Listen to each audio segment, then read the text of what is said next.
こんにちは、ジパング55のタカです。今回は宮城県秋保温泉にある界秋保をご紹介します。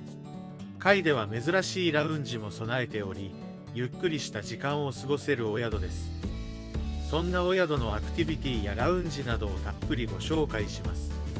このチャンネルはホテル紹介を中心に各地の観光スポットをご紹介しています。動画作りの励みになるので、チャンネル登録、高評価いただけると嬉しいです。それでは早速ご紹介していきます。界秋保は仙台駅から車で30分、仙台空港から40分ほどの距離です。本数は多くないですが路線バスも出ています。界秋保も停車駅になっており、路線バスから宿に迎えるのは便利ですね。もともと別の温泉宿だった場所をリニューアルし、2024年にオープンしました。ロビーまでの廊下は涼しげな風鈴が飾ってありました。ロビーは2階まで吹き抜けになっており、広々しています。緑基調でソファー席も数席ありました。窓際にも席がいくつかあり、綺麗な景色を見ることができます。仙台ガラスで作られた作品もいくつか飾ってありました。一角にお土産ショップもあり、宮城の名産品などが販売しています。ロビーに飾ってあった仙台ガラスなどもありました。建築用材として使われている秋保石もブックエンドやキーホルダーで販売していました。それでは部屋に向かいたいと思います。今回は一番スタンダードな2人部屋に宿泊します。広々した玄関を進むと、今と紺碧色の広縁がある特徴的なお部屋です。近くにある来来橋が紺碧の深淵と呼ばれていたことから、この色を採用しているそうです。紺碧色がとても映えますね。部屋の窓からは渓流沿いの綺麗な木々を見ることができます。紅葉の時期はより一層綺麗そうですね。お布団は奥まった場所に2つありました。残念なのは、お布団の位置からテレビは見えないことです。テレビは動くようになっており、今からは好きな位置で見えるようになっていました。作業机は広々しており、仙台ガラスの作品も飾られていました。引き出しの中には急須と生姜湯がありました。グラスと湯飲みが2つずつあります。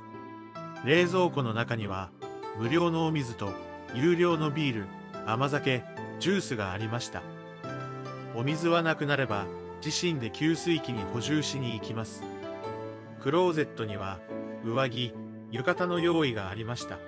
浴衣は2つサイズがあり、サイズが合わなければ変更も可能です。洗面台と脱衣所は広々しており、荷物なども置けそうです。部屋にもバスタオルやドライヤーの用意があります。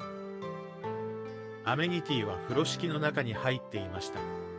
界は施設ごとに風呂敷の色が決まっており、秋保は紺碧色です。部屋にもシャワールームがあり、結構広々していますね。大浴場の温泉があるので、部屋のお風呂はあまり使わなそうです。トイレも新しめで綺麗ですね。今回はこちらのお部屋に一泊します。お値段は夕朝食付きで、大人1人28,000円でした。時期や日程によっては2万円前後で宿泊できるみたいです。いくつか無料のアクティビティも用意されています。界では地元の文化を体験できるご当地楽があります。秋保では礼節を重んじていた伊達政宗公がお酒の席で心得ていた作法を追体験できます。仙台の地酒を飲みながら宴での作法を学べるのです。他にも温泉いろはという講座で秋保温泉の歴史や泉質を学ぶことができます。これらはチェックインのタイミングで予約が必要なので確認してみてください。他にも無料の音楽演奏などもあるので後ほど参加したいと思います。お部屋はリニューアルオープンしたばかりなので綺麗でしたね。2人では持て余してしまう広さでした。部屋の鍵はオートロックではないので注意が必要です。鍵にも秋雨石のキーホルダーがついていました。それでは館内を紹介したいと思います。食事処とトラベルライブラリー、足湯が1階にあります。トラベルライブラリーでは宮城や旅行関連の本が用意されていました。階では珍しくお菓子やお酒が用意されています。砂糖菓子のような仙台の駄菓子、ザラメ、あられ、かりんとう、チョコレートなどがあります。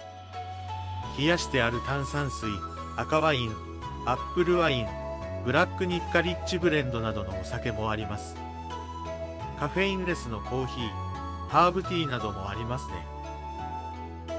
足湯用のタオルも用意されていました。トラベルライブラリーのすぐ隣に足湯があります。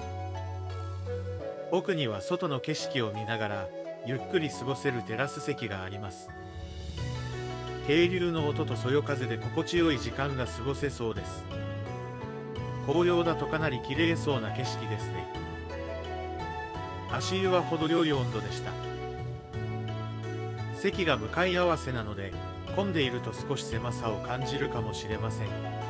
利用者はまばらだったので人がいない時間帯を見計らって利用するのもいいかもしれませんね。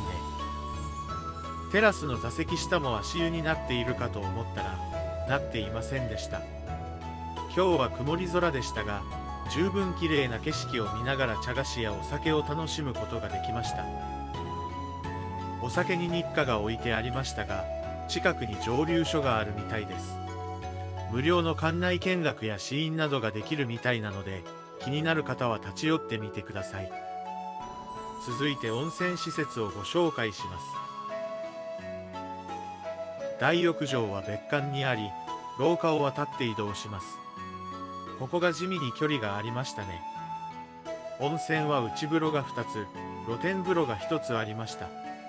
秋湯は欧州三名湯の1つに数えられています。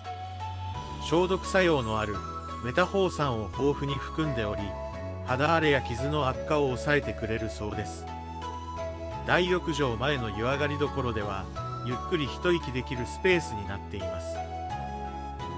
飲み物は赤じそジュースや裸麦茶の2種類が用意されていました。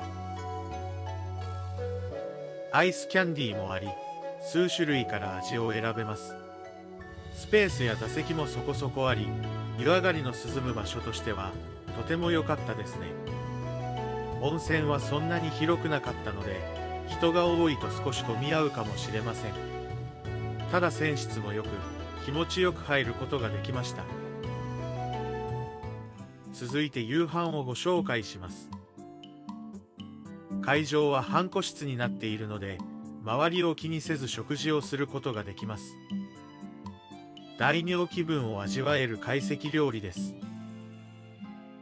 ドリンクは日本酒をはじめ焼酎や果実酒、ウイスキー、ソフトドリンクがありました。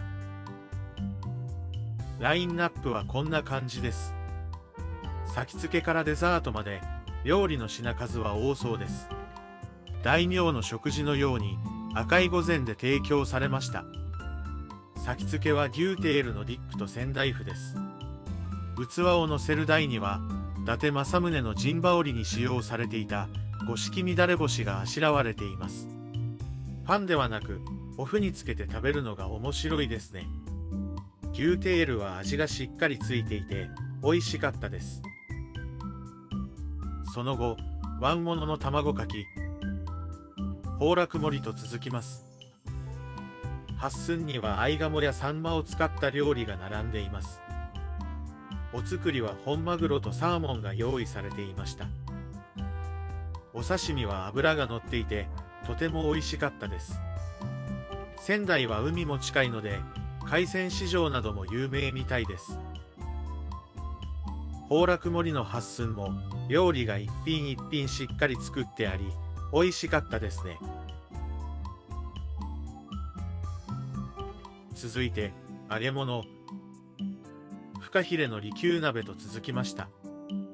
フカヒレを食べれると思っていなかったのでびっくりですね。量も程よく味も染み込んでいて美味しかったです。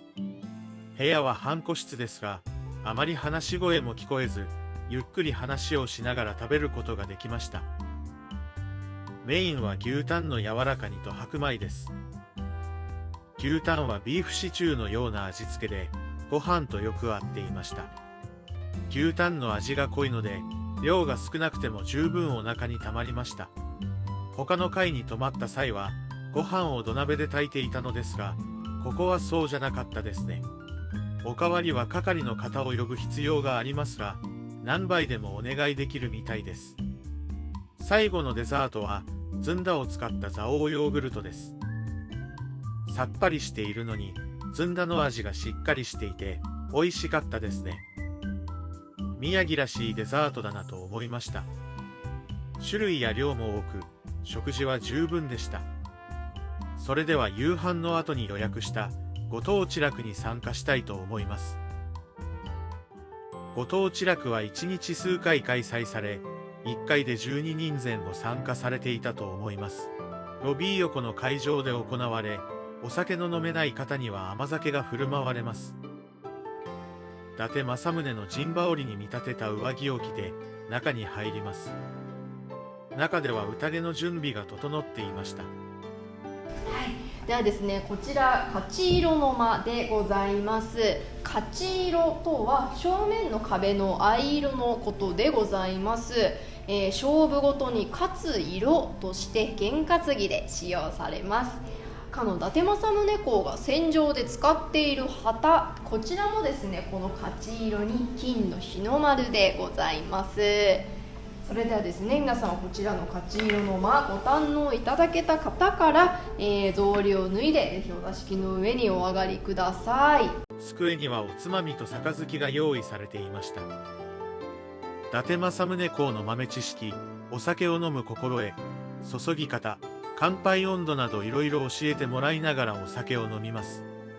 武家の注ぎ方は左注ぎでお酒を注ぐそうです。反対に注ぐと切腹の儀式での注ぎ方になってしまうそうです。注ぐ際は掛け声をかけて、そび、そび、ばびと言いながら注ぐそうです。そがネズミ、ばが馬、びが尻尾を表しています。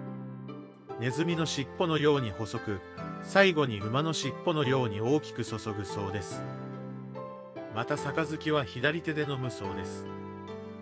昔は作法もいろいろあって大変ですね。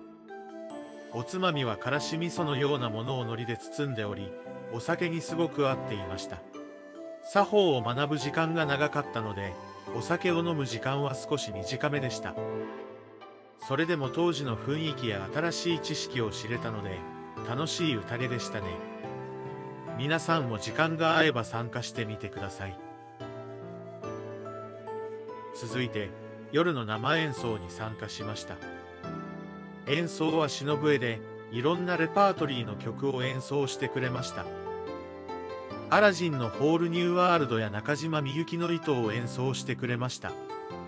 お祭りなどで演奏している曲も披露してくれました。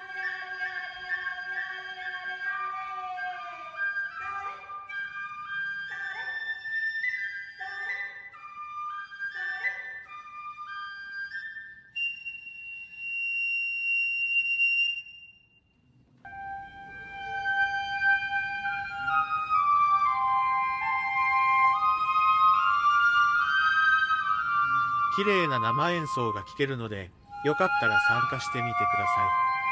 それでは今日はもう休みたいと思います。おはようございます。今日は天気が良く、景色も綺麗に見えてよかったです。早速朝食を食べに行きたいと思います。朝食は夕飯会場と同じ場所でいただきます。内容はご飯、魚と汁物といった感じです。芋のこ汁はその場で温めてくれます。朝食はプレートで一度に提供してくれました。三角揚げなど仙台名物もありました。料理の内容はシンプルで、量は若干少なめでした。会は全体的に朝食は控えめな印象です。ただ味はどれも美味しく、ご飯が進む内容でした。それでは残りを食べてしまいたいと思います。それでは今回の貝焼湯いかがだったでしょうか。